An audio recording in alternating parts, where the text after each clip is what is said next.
প্রসিকিউশনের পক্ষ থেকে আমরা একটি অ্যাপ্লিকেশন ফাইল করেছিলাম। অ্যাপ্লিকেশনটা হলো যে এই ট্রাইব্যুনালের যে তদন্ত সংস্থা এবং প্রসিকিউশনের অধীনে যে মামলাগুলো তদন্ত অবস্থায় আছে, সেই তদন্ত চলাকালীন অবস্থায় কোনো আসামি এমন কোনো হেট স্পিচ বা এমন কোনো স্পিচ দিতে পারবেন না যাতে করে এই মামলার তদন্ত বাধাগ্রস্ত হয়, এই মামলার কোনো সাক্ষী অথবা ভিকটিমরা ভীতিগ্রস্ত হয়।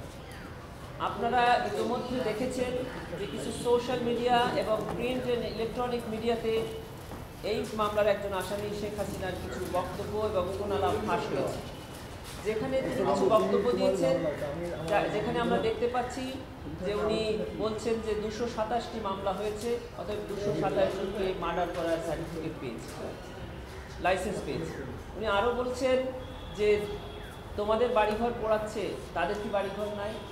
এই শব্দগুলো দিয়ে এই মামলার ভিকটিম এবং উইটনেসদেরকে এক ধরনের থ্রেট দেওয়া হয়েছে।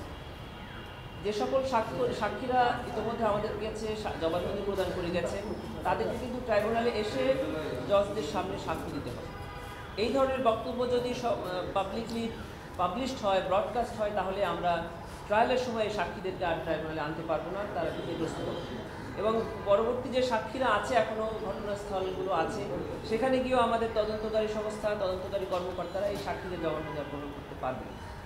শুধু তাই নয়, হেট স্পিচ এমন একটি অপরাধ যেটি শুধু বাংলাদেশে নয়, সারা পৃথিবীর সকল আইনে সকল জায়গাতে হেট স্পিচ একটি ক্রিমিনাল অফেন্স, যেটি করা হচ্ছে সেটি বন্ধের জন্য এবং সেটি ভবিষ্যতে পাবলিকেশনস বন্ধের জন্য এবং ইতিপূর্বে যে হেট স্পিচগুলো আমাদের সোশ্যাল বা ইলেকট্রনিক মিডিয়াতে আছে সেগুলো রিমুভ করার জন্য আমরা আবেদন করেছিলাম।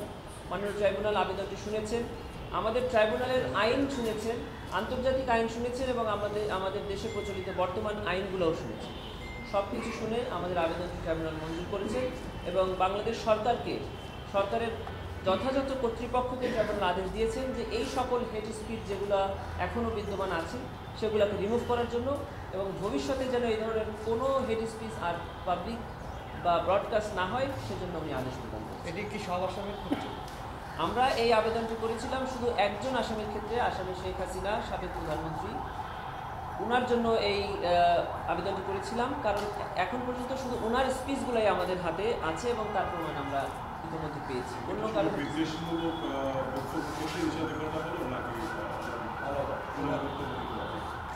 না, আমরা স্পেসিফিক্যালি বলেছি যে শুধু বিদ্বেষমূলক বক্তব্য এবং এমন বক্তব্য যা ট্রাইব্যুনালের ইনভেস্টিগেশনকে হ্যাম্পার করে, এই দুই ধরনের বক্তব্যকে আমরা নিষেধ দিয়েছি। সাধারণ বক্তব্যের অধিকার সবারই আছে, এটা অ্যাডভান্স বলে দিয়েছেন যে ইমিডিয়েটলি, এখন থেকে। না, কোনো কমপ্লেন্সের কথা বলে নাই, ট্রাইব্যুনালকে বলে দিয়েছে যে ইমিডিয়েটলি এটাকে এক্সিকিউট করার জন্য।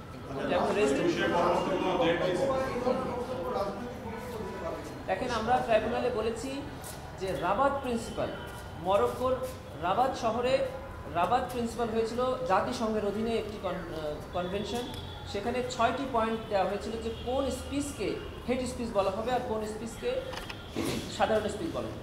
এই 6টি পয়েন্টের প্রত্যেকটি পয়েন্টই কাভার করে ওনার যে বক্তব্যগুলো এখন সোশ্যাল মিডিয়াতে আছে। এর বাইরে যদি ওনার কোনো সাধারণ বক্তব্য থাকে সেগুলো প্রচার করতে কোনো বাধা নেই। আমরা যেহেতু আমরা সামাজিক যোগাযোগ মাধ্যম বলতে দিয়েছেন, সামাজিক যোগাযোগ মাধ্যম ফেসবুক, এক্স আর ইউটিউব, এরা তো আমাদের নিয়ন্ত্রণে নাই, এরা বাইরের একটা প্রত্যেকটি নিয়ন্ত্রণ করে। তাহলে এদের সার্ভার থেকে আপনি কীভাবে বলবেন এটিএস থেকে হ্যান্ডেল আওয়ার, ওটা কীভাবে আপনার হ্যান্ডেল করবেন?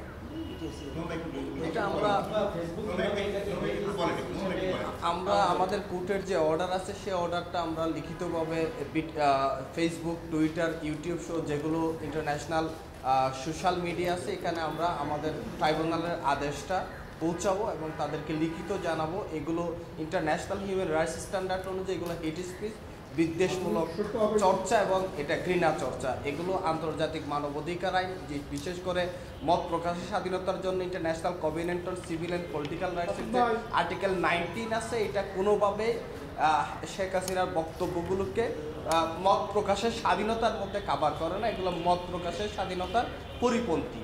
এই বক্তব্যগুলো যেগুলো আমরা ট্রাইব্যুনালে আজকে আমার লন্ডন প্রসিকিউটর ফ্রেন্ড উপস্থাপন করেছেন, সেই সাবমিশনগুলো দিয়ে আমরা এই ওনাদেরকে চিঠি লিখব। শুধু বাংলাদেশের টেরিটরি, বাইরে গেলে কি করবে? আমরা আমাদের ট্রাইব্যুনালের এক্সট্রাটেরিtorial জুরিসডিকশন আছে, আমরা সবগুলোকে কভার করে চিঠি দিই।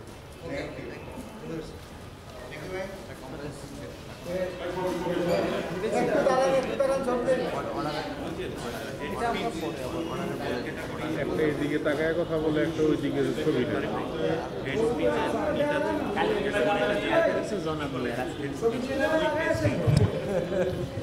আমরা যদি লেখা